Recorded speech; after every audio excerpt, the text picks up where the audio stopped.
لسبیلا ہیلی copter حادثے سے متعلق سوشل میڈیا پر منفی مہم افسوسناک ہے۔ مشکل کی گھڑی میں چند عناصر فوج مخالف مہم چلا رہے ہیں۔ D G I S P R major general Babar Iftikhar نے فوج اور شہداء سے متعلق نازیبا بیانات قابل مذمت اور ناقابل قبول قرار دے دیے ہیں۔ ترجمان پاک فوج نے باور کرایا کہ ہیلی کاپٹر سیلاب زدگان کی امدادی سرگرمیوں میں مصروف تھا۔ سوشل میڈیا مہم سے فوج اور شہداء کے لواحقین میں غصہ پایا جاتا ہے، اس رویے کی ہر سطح پر مذمت ہونی چاہیے۔ 1 اگست کے بعد جب یہ انفارچونیٹ انسیڈنٹ ہوا، ہم لوگ تمام انسٹیٹیوشن اسی ایک کرب کی تکلیف سے گزر رہے تھے، کرب کی کیفیت سے، جو شہداء کی فیملیز تھیں اور سب، اور پھر ہم نے ان کا ود کمپلیٹ آنرز بریل کیا، اور کل ان کی شام کو دعا بھی ہو گئی شہداء کے لیے۔ So it took us a while, 3-4 دن لگے اس ساری چیز سے گزرتے ہوئے، اور آج ہم نے یہ بیان اس لیے آج دیا ہے۔ اور اس بیان کی وجہ یہ ہے کہ جب یہ انسیڈنٹ ہوا تو اس کے فوراً بعد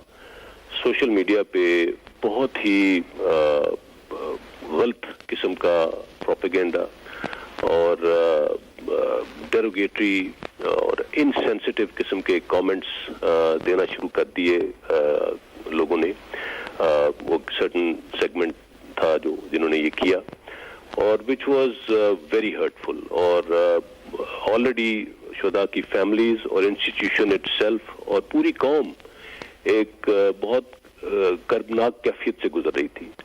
اور اس دوران اس طرح کی قیاس آرائیاں کرنا اور اس طرح سے اپنی ذاتی ترجیحات کو سامنے رکھتے ہوئے اس قسم کے کامنٹس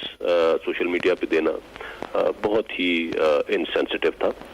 اور جس کی وجہ سے پوری انسٹیٹیوشن میں، ہمارے رینک اینڈ فائل میں، اور خاص طور پہ جو شہداء کے لواحقین ہیں انہیں بہت تکلیف پہنچی۔ اور یہ بتانا اس لیے ضروری تھا کہ پوری قوم پاکستان کی مسلح افواج کے ساتھ کھڑی ہے، اور جس طرح سے پوری قوم کی سپورٹ اس دوران ہمیں ملی، ہماری شہداء کی فیملیز کو ملی، آئی تھنک اس کے لیے پوری قوم کا جتنا بھی شکریہ ادا کیا جائے وہ کم ہے۔